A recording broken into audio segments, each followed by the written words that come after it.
exact amount and never fail. Chris, sorry to wake you. I'm awake. Yeah, you're ready. Ready. Chris, don't turn around. He sits behind you. Brian Lee. For one sharp guy. Now give me the answer to the drill. E? E? As an elephant? E as an elephant. Mike, and you agree with Chris? I would say 60% of the time he's right, but 60% of the time.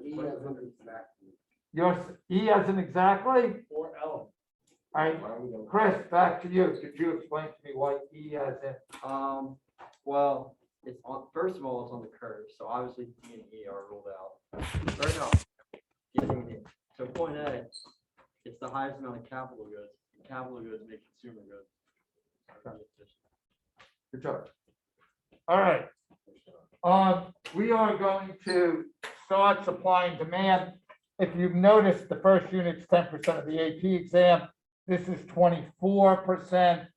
The first unit really doesn't merge into anything else, but starting unit 2, they all start to build on each other. So this is an important unit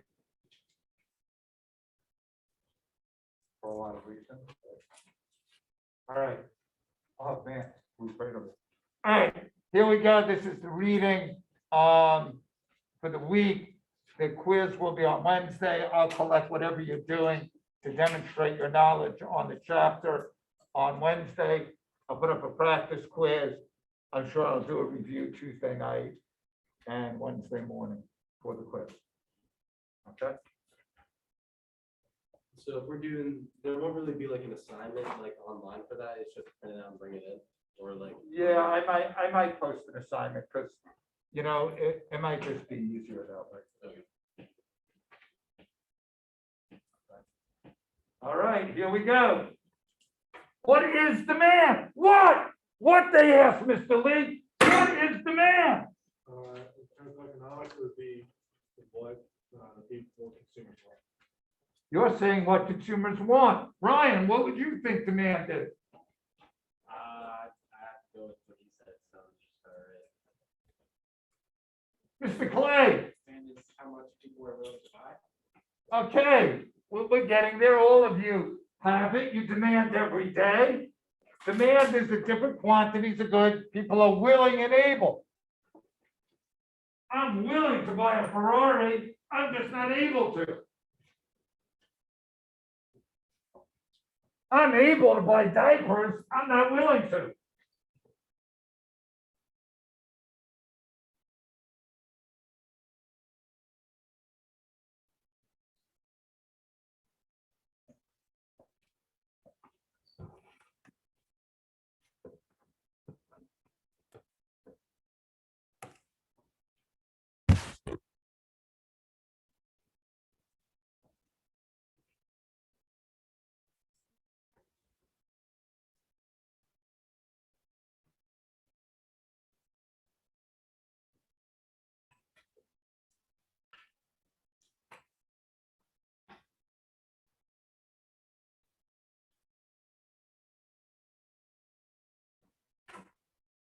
All right. If I had a. Is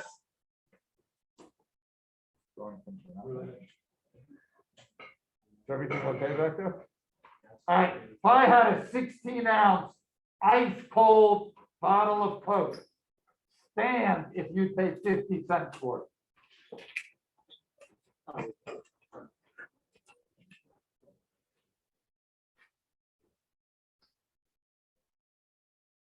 Mr. Carter, are you a Pepsi fan? I don't think so. Nice.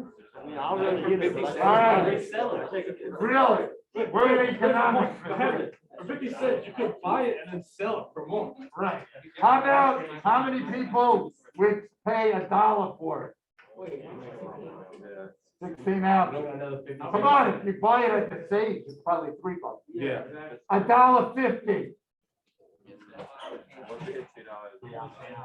$2. I think I would pay $2 whole. That's how much it is at Sage. $2.50. Oh, I'm lost. you lost me. someone saved, like, I think I got it for $5. Whatever. It's early in the day, he was very thirsty. All right, we just demonstrated the law of demand. So tell me, what is the law of demand? Just based on that little simulation, for lack of a better vocabulary word. Mr. LaBelle, As price goes up, demand goes down. okay, I'm gonna accept that, but I'm gonna tweak it in a second.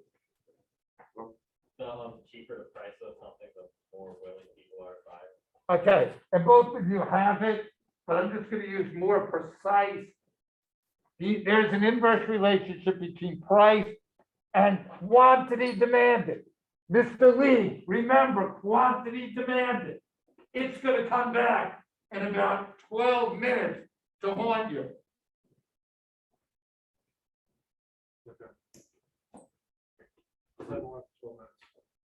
Well. All right, quantity demanded. All right, good job. Come on, man.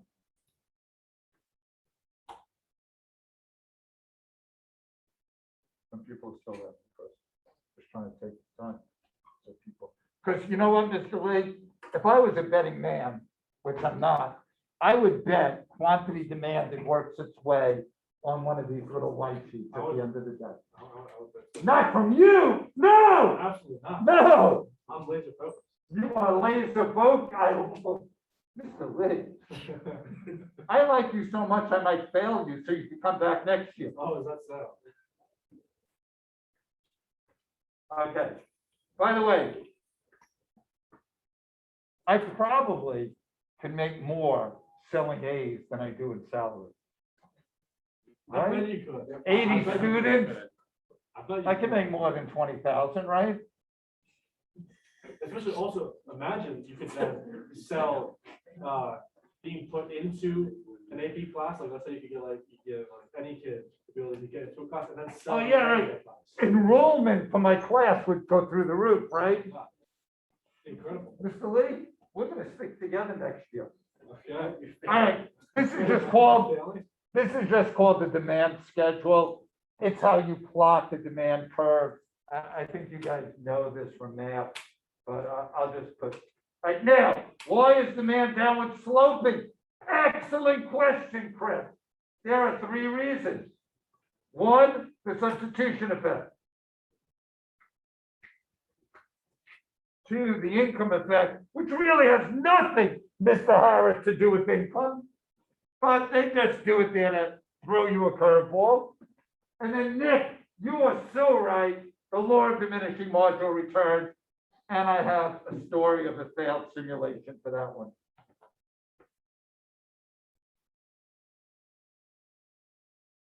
Okay. I'm going to talk more about each one of these. I'm just giving you. Now, no one here cares about tests. We're all just here to learn.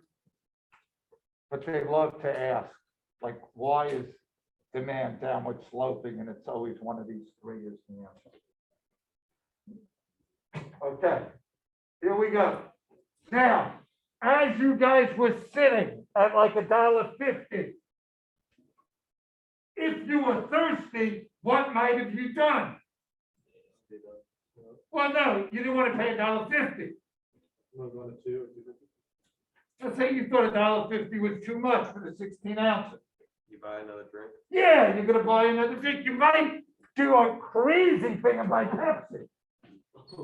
And that is the substitution effect. I don't hear a counter sale. I don't know. What? Either am I, me and you are a great team. If the price goes up for a product, the consumer buys less of that product and more of the other. Especially if they're easily substituted.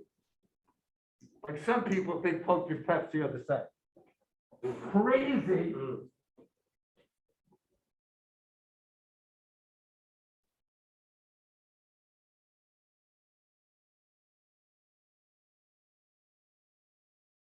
The restaurant doesn't have Coke, and it says Pepsi, I say no, I want water. Nice. I usually actually get both. I try to keep a 1-to-1 ratio, a glass of water per Usually, glass of usually I soda. only drink soda if I'm at a restaurant. I usually only drink water. That's good. All right, the income effect. The income effect is, remember when I started at 50 cents? If you had $5, you could have bought 10 bottles of Coke. But when it went up to $2.50, you could only buy 2. So the income effect is about purchasing power. Okay? And purchasing power is how much a dollar buys. So if the price goes down, you obviously can buy more. That's why it goes upward sloping. And if the price goes up, you buy less. And there is your rather downward sloping demand curve. D for demand, downward. So those are 2 reasons. Wait, 2 reasons for what again? Why demand is downward sloping. What does that mean exactly? Is it like on a graph? Yeah. You're gonna see the graph in a second.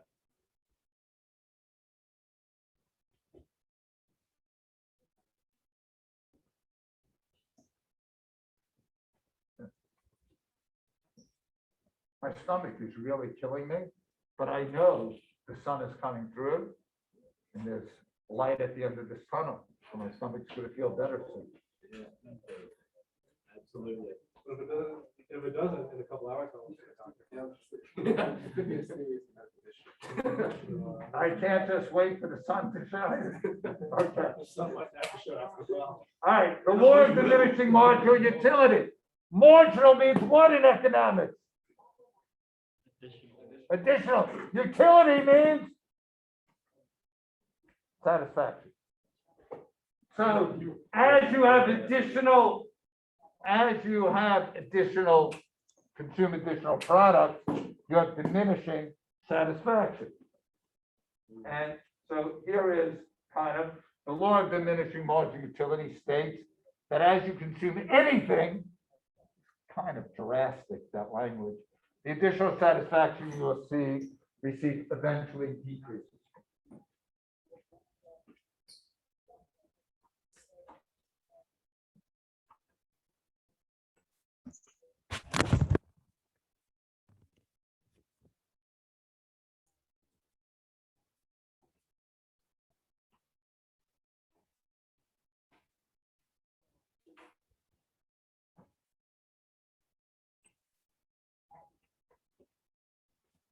So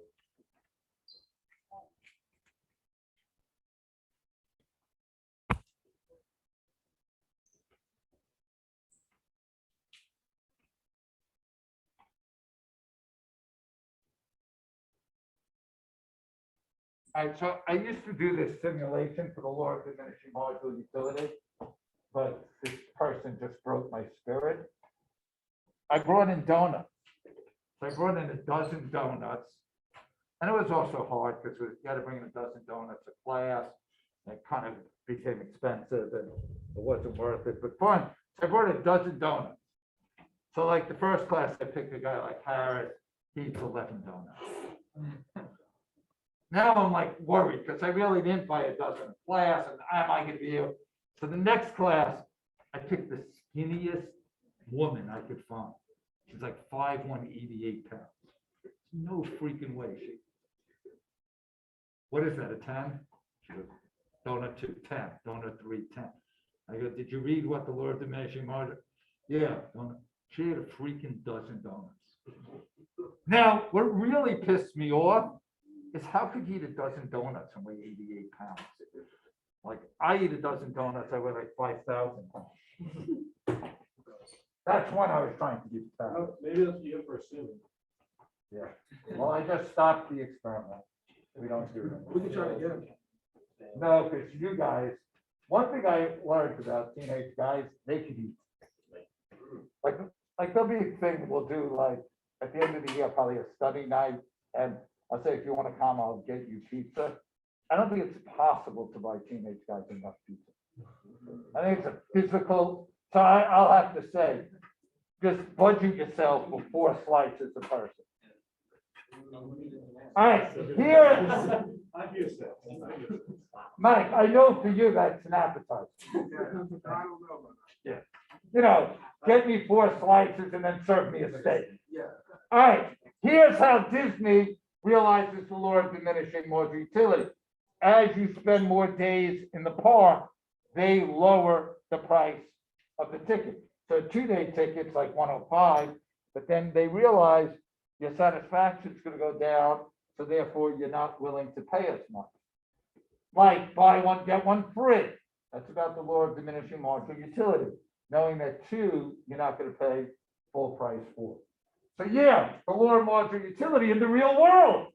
So when you say, why are you learning economics? This is why.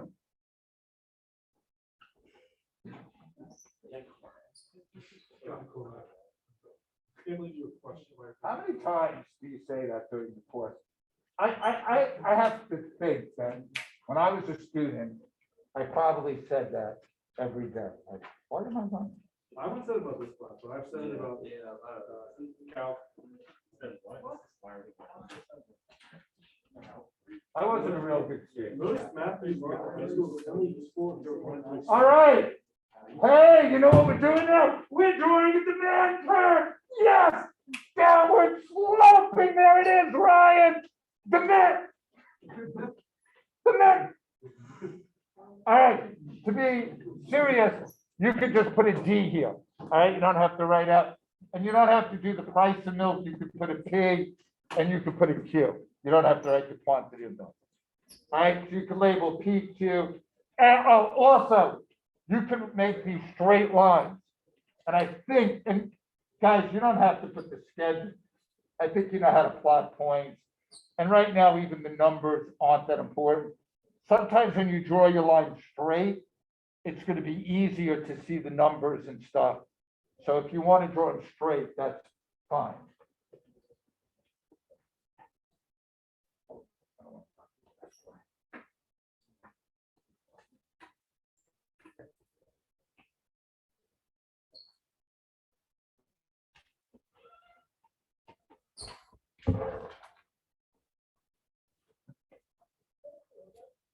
All right.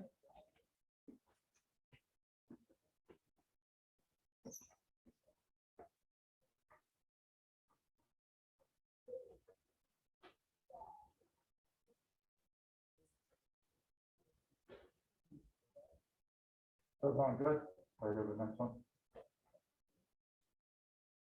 All right. So I gotta say, this question was on the AP exam one year, and 38% of the country got it right. Now, we are not a very smart country. But, and you'll see, when we start practicing the AP, I'll start telling you, well, 28% of the country got this right. And you'll, all right, so the question was, how do you get the demand, like the market, the demand? And the answer was you add up all the individuals. So this is it. You get Billy, you get Gene, you get other individuals, and that's your market. All right, so we all have our individual demand curves, and then you add them up, and that's the market share. All right, you don't have to copy this down. They'll probably never ask it again, but it was a 38%. Billy Jean, what comes to mind? Michael Jackson. Bruce Springsteen to me. And Billie Jean King. Your parents might not have been born when she played. I don't know. All right, this is it. All right, the only thing I want you to know here, focus. Price does not shift the curve. The price of the product net does not shift the curve. We have 2 next. What's the name of the top side? Like, is that shifts in demand? Yeah, but we're gonna do, don't even worry about it. Just worry about price of the product does not shift the curve. All right. So we're gonna do some simulations here. If the price of milk raised your SAT scores by 200 points, what would happen? People will buy more of it. Well, at least we will buy more. Yeah, the demand for milk would increase, right? 200 points. Parents would be buying milk like crazy. How would we show that on the graph?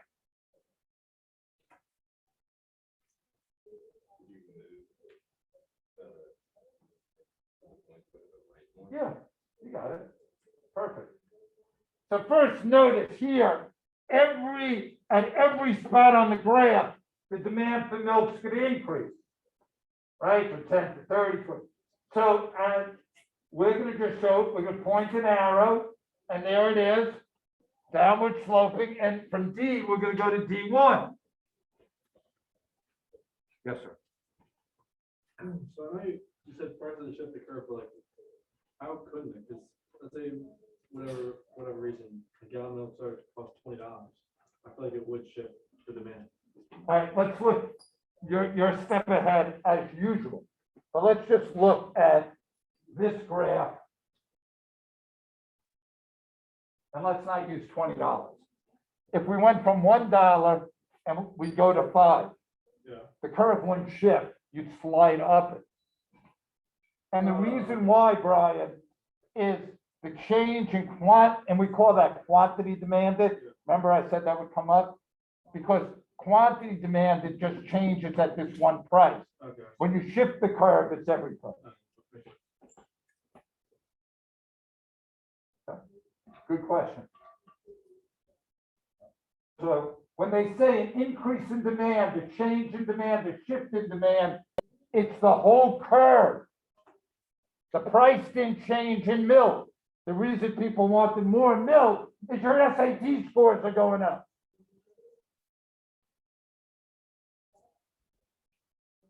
Will there ever be a time where, because demand goes up, prices start to rise? And Almost every time. yeah, so will we have to graph that, and at that point, would it shift the graph? That's love and marriage. That's when demand and supply meet. Okay, Yeah. Very romantic, probably tomorrow. sweet. Don't, some kids tear up over it. It's okay.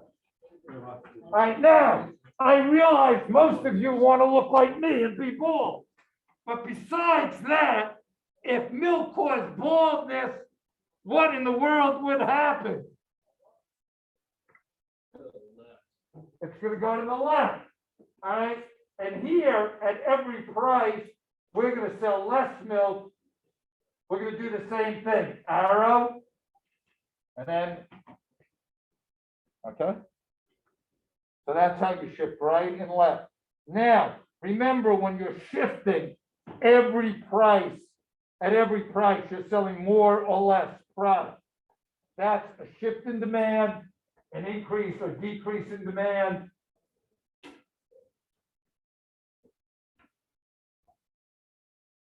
If I'm going, like Brian said before, but the opposite from 5 to 1, I have a change in quantity demanded. All right, change. When I slide up and down, change in quantity demanded. All right.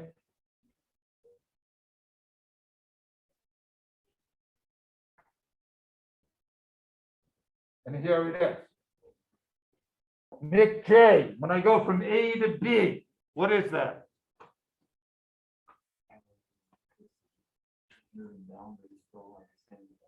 So I would say a change in what?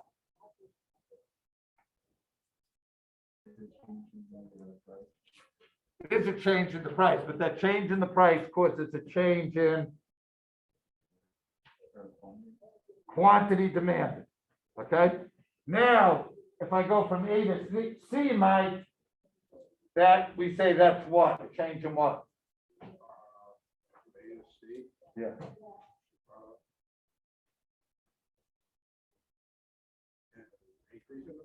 Yeah, an increase in demand, a change in demand, a shift in demand. Very good.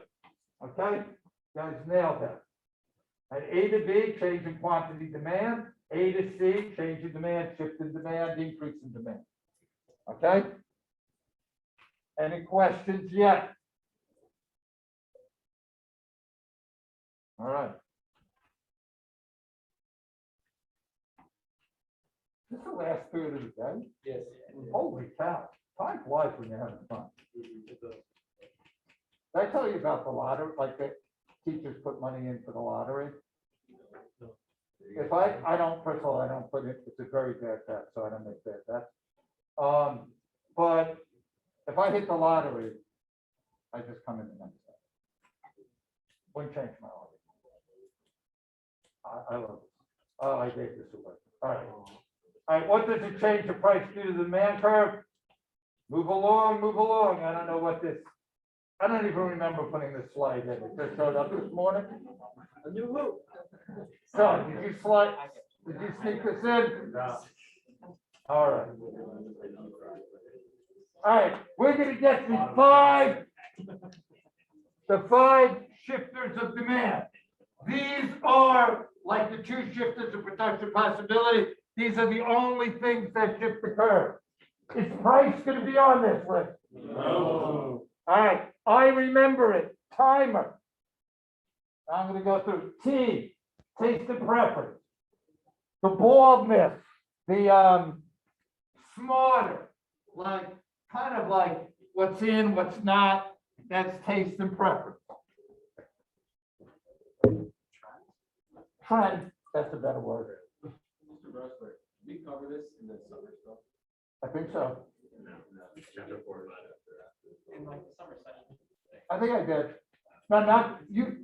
Are you asking like the summer classes? Yeah. Yeah, not in the summer assignment. Yeah. Kind of amazing in 4 sessions that I got to have to. All right, income. The more you make, the more people are going to buy.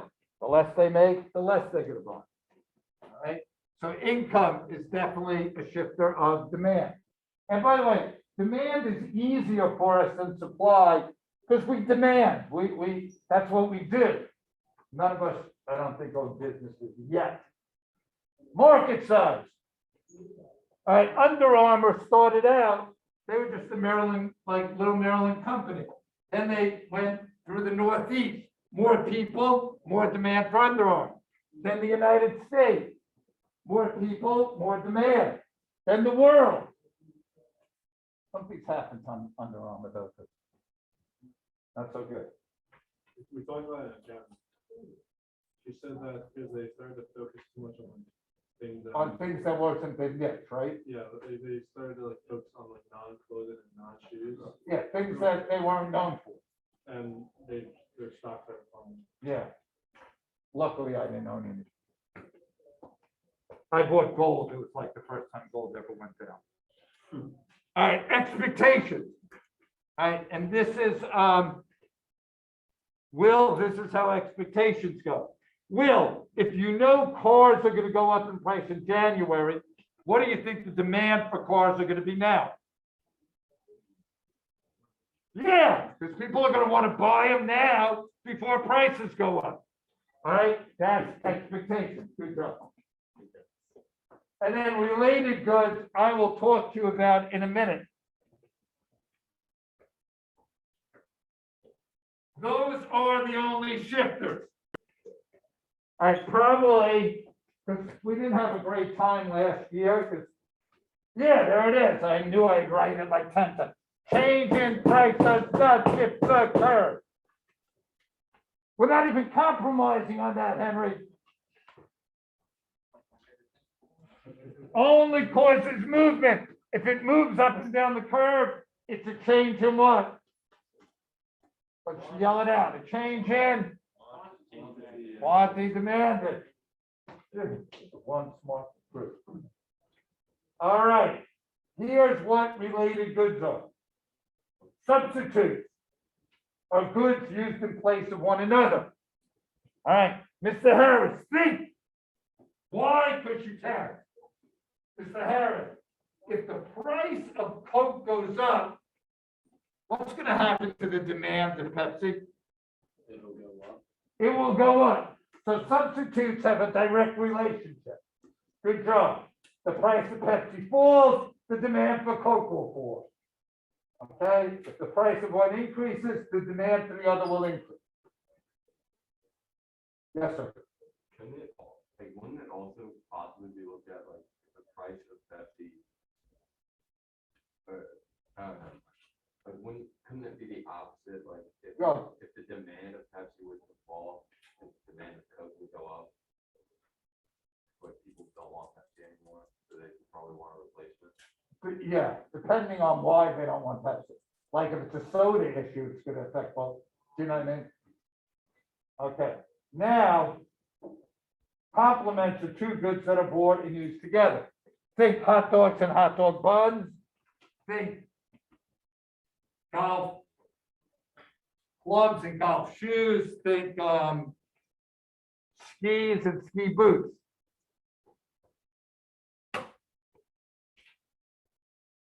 Chris, if the price of hot dogs go up, what's gonna happen to the demand for hot dog buns?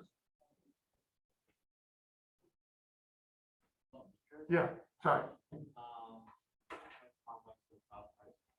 What's gonna happen to the demand of hot dog buns? Did you say decrease? Yes.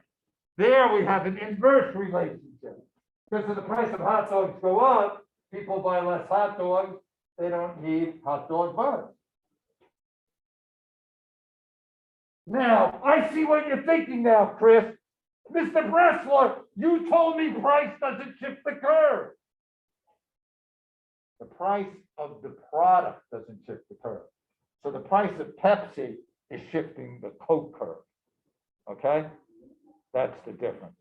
The price of hot dogs is shifting the hot dog bun curve. Okay?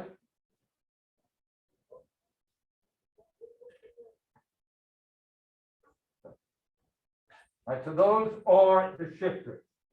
All right, sorry, right. Can there be more than one complement Like for a good? like hot dogs and hot dog buns with ketchup and mustard? Be Yeah. But where we are in this course, they'll only be asked to do two. Good question. Good question. All right, If they don't tell us, should we assume the goods are? I think most of the time they will tell you, or they'll make it pretty obvious. If you can understand, I need to go ask them. I surely can. All right.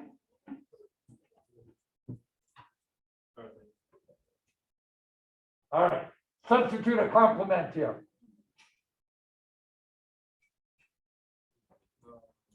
Mr. Clyde, Compliment, tell me. the bananas and cereal are compliments because people eat bananas on cereal. Okay. Ryan, Also substitutes, is it multiple types of cereals? it's both. Good job. All right, here are some substitutes for you.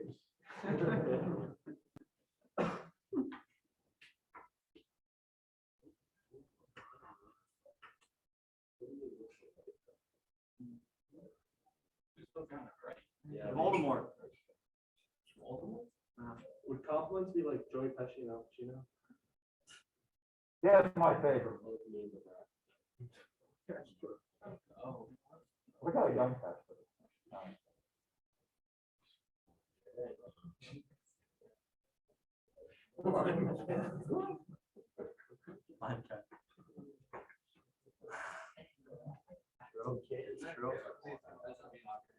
All right. All right, now, income, there's two types. There's normal goods. Do I have that on your sheet? All normal goods are, as income increases, demand increases. All right, that's like the timer. As income increases, demand increases. Okay? As income falls, demand falls.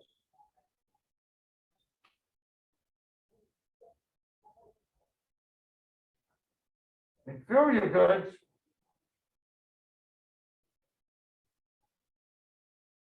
as income increases, demand falls.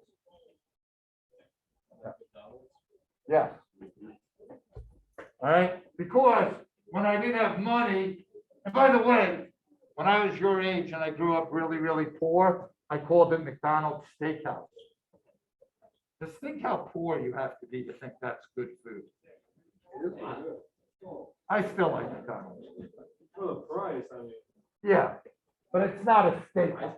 especially if you have that mobile app. Uh, that's a good deal with them. All right, here's what an inferior good. I make more money, so now I want to eat out, but I don't need to go to McDonald's. I go to Outback. All right, but on the reverse, if we're in a recession and I lost my job, still might want to go to eat out, I go to McDonald's. All right, anyone have anything they need to ask? Nick, Sue, can you tell me the difference between quantity demanded and demand? If not, you could dial a friend.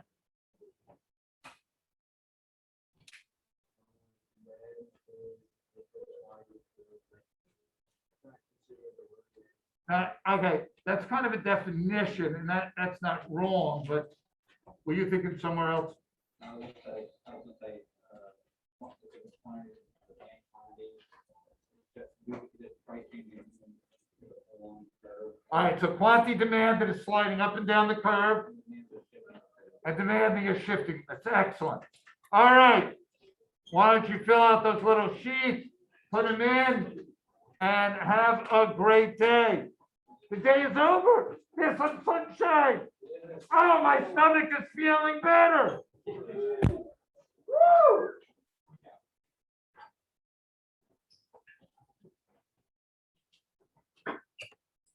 Russ, where are you from? What do you mean? Like, what state? Oh, New York City. New York City? Am I hearing this voice? I was wondering, maybe you can go to